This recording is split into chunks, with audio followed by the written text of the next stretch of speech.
Live in Western Oregon, this is NBC 16 News at 11. President Trump's Secretary of State is engaged in a diplomatic challenge with far-reaching consequences. Good evening and thanks for joining us on NBC 16 at 11. Filling in, I'm Alexis Thrower. This is the administration's efforts to take the president's negotiations with North Korea to the next level. NBC's Kelly O'Donnell reports. After that handshake made history just 8 weeks ago, new arm twisting from Secretary of State Mike Pompeo at a conference in Singapore Saturday over Russia undercutting sanctions on North Korea's regime. We have seen reports that Russia is allowing for joint ventures with North Korean firms and granting new work permits to North Korean guest workers.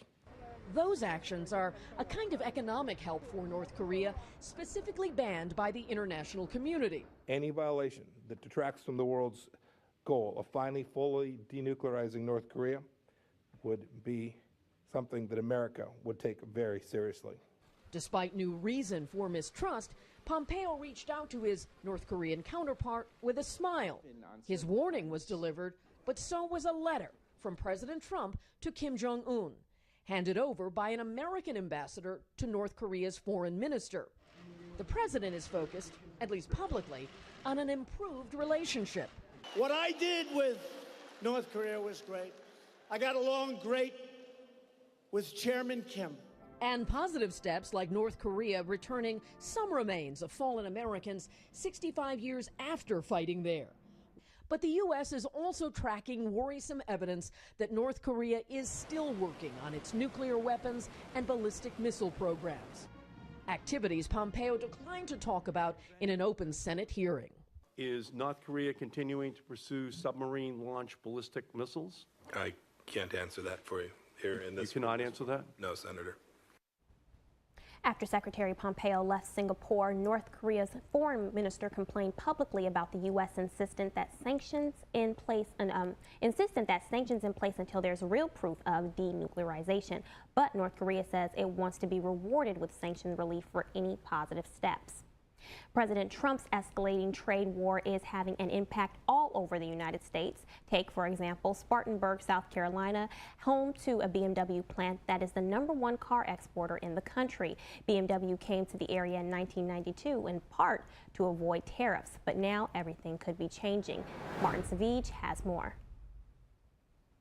It may not look like it, but Spartanburg, South Carolina is a war zone, a trade war, thanks to the president most folks here voted for. Spartanburg is home to the largest BMW plant in the world. Last year, they made more than 370,000 luxury SUVs, employing 10,000 people, pumping billions into the state's economy.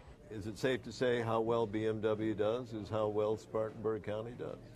You might could say that because there's a lot of industry in Spartanburg County that are directly connected to BMW. Growth, jobs, and I know that that's brought in a lot of families into the area. It brings money into the area. Spartanburg's also deep red, meaning in 2016 the county voted 63% for Donald Trump. But President Trump has threatened to place tariffs on imported BMW vehicles and parts. That could make BMWs made and sold in America a lot more expensive. The company is already feeling the impact of Trump's trade war with China. Over 80,000 Spartanburg-made BMW SUVs are sold in China every year. Now China's striking back, placing tariffs on the American-made vehicles. It's an economic double whammy of Trump's making, which BMW says could have negative effects on investment and employment in the United States. In other words, BMW might have to scale back production and lay off workers in Spartanburg. I feel like I helped birth BMW. David Britt is a Spartanburg County Commissioner and a Trump backer. How concerned are you now about talk of tariffs and trade war? I'm extremely concerned because the impact, the ripple effect, it goes beyond BMW in the automotive industry. Britt is one of the few Republican politicians in the country willing to tell Trump he's wrong. These tariffs could put the foot on the throat of growth and stop it. We don't need that. Other Trump supporters we talked to here say they support the president's policies, but some are concerned. None wanted to talk on camera. And they're not the only ones reluctant to speak out. Many South Carolina companies are also concerned, but fear if they criticize the president's policies, they'll become a target of his Twitter wrath, much like what happened to Harley-Davidson. I think the president has shown that you're better off working with his administration on issues to help them understand it and allow them to get to the right answer. Ironically, Trump's tough talk on trade was part of his appeal to voters in South Carolina. Now there's growing concern Trump's trade war is about to backfire on them, and possibly, eventually, on him. I don't see this issue changing voters' minds. Now, if you look down the road and their concerns. Venezuelan President Nicolas Maduro emerged on his country's national TV hours after what was called to be an attempt against his life.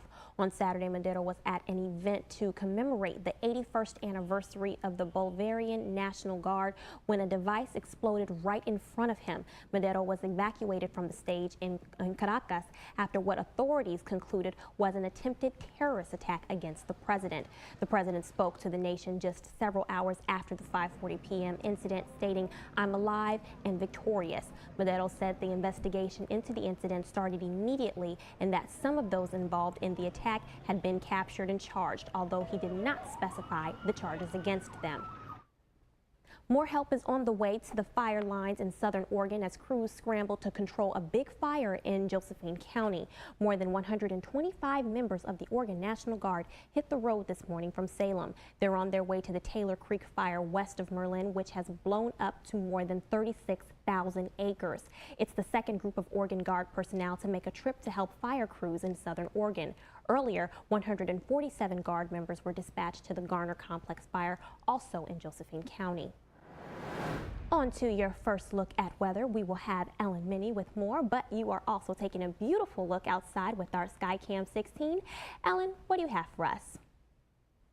Good evening, everyone. Well, we had a beautiful sunny Saturday, and Sunday's pretty much going to be the same thing. The only difference is that as we get into the evening, that smoke and haze we've been talking about all week long finally moves in. Here's a look at your power planner for tomorrow. High of 86 degrees right around 5 p.m. or so. A few clouds here and there, but for the most part, just a really great day outside. Unfortunately, though, once we get past 5 p.m., we do start to see smoke and haze traveling into the Willamette Valley as well as the Umpqua Valley. It's not going to be particularly bad smoke and haze like what we saw last year, but it's definitely going to be there.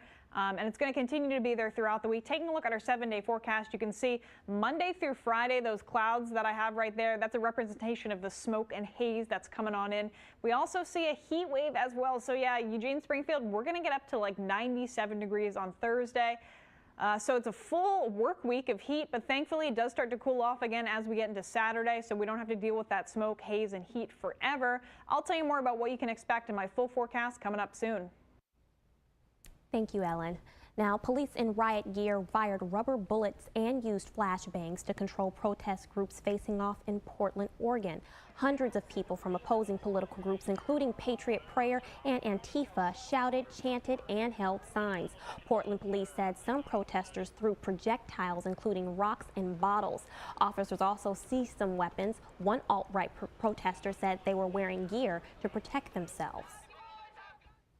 If you guys are not here to fight, why are you guys wearing all these protective gears? The last time I show up without these, I got smashed in the head with the wooden stick, with baton and everything. So we decided if we're going to come out and take a stand, we're going to gear up. Because these violence Antifa leftists right here, they're just out here to fight. They're just out here to attack people. Police said after objects were thrown at officers, they ordered everyone to disperse and threatened to arrest anyone who didn't leave the area. Thurston High School is getting a makeover before the new school year. It was part of Royal Caribbean's Give Day, which stands for Get Involved, Volunteer Everywhere. The annual event is centered around fixing up buildings that serve the community, like a public school or nonprofit. Today, volunteers work to touch up paint, clean windows, fix up gardens, and more at the high school. But it is, at the end of the day, one of those things where you want to, kick your shoes off and put your feet up and rest and relax, and you can really feel good about what you've done for the day. It took 200 volunteers just 2 days to get all of this work done. As part of the Give Day, they also made back-to-school kits for the students. Coming up next on NBC 16 at 11, find out how doctors are using a date rape drug to treat suicidal patients. But first, we'll be joined by Ellen Minnie with a look at our full forecast right after the break.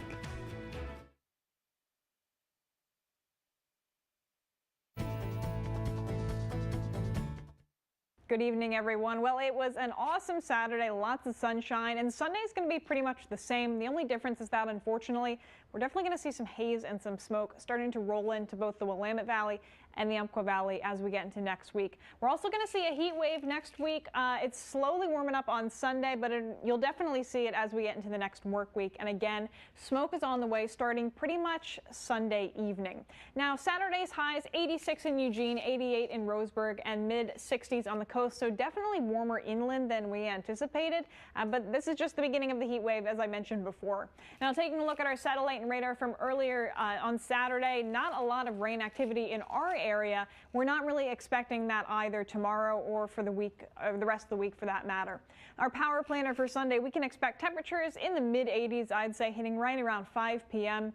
A beautiful day, lots of sunshine, a few clouds here and there. Now, you can't really see past 5 p.m. right now, but as we get into Sunday night, that's when we start to see the haze rolling into the Willamette Valley.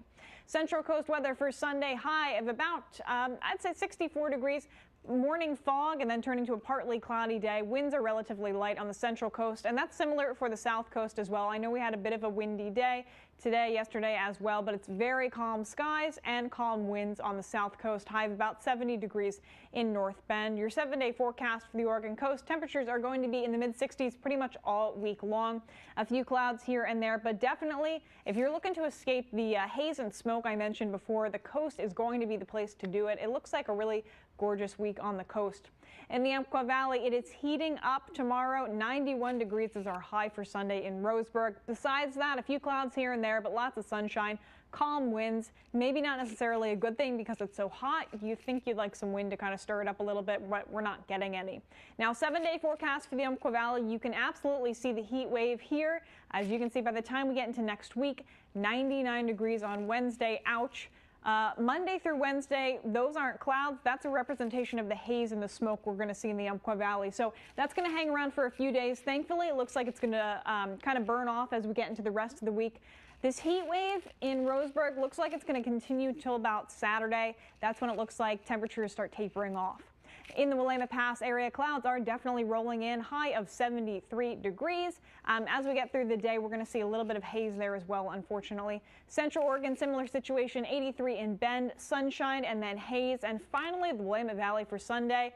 Same thing, sunny and then haze later in the night. That's when it starts coming in. High of 86 degrees tomorrow, so not super hot, but definitely the beginning of the heat wave. You can see we get up to the 90s throughout the week. Monday through Friday, that's when the haze arrives. Thankfully, though, it looks like it tapers off on Saturday, but it's going to be a pretty brutal week, so just be aware of that. And that's your look at weather. Have a great night.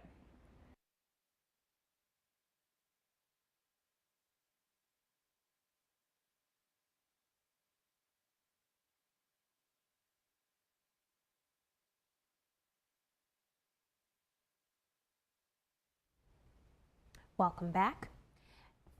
Doctors are using a common date rape drug used to stop suicides. Dr. Sanjay Gupta looks at how it works.